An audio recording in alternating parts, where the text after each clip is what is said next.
কোরআন হাদিস শিখে হবে ঈমান ও আমলে হবে মুমিন মুসলমান। কোরআন হাদিস শিখে হবে কোরআন হাদিস শিখে হবে তারা হরফে হরফে পাবে আল্লাহর পরিচয়। অন্তরেতে থাকবে সদা জাহান্নামের ভয়।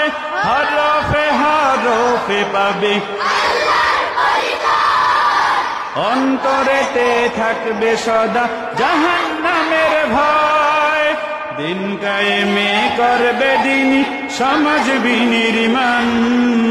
কোরআন হাদিস শিখে হবে সাচ্চা মুসলমান। কোরআন হাদিস শিখে হবে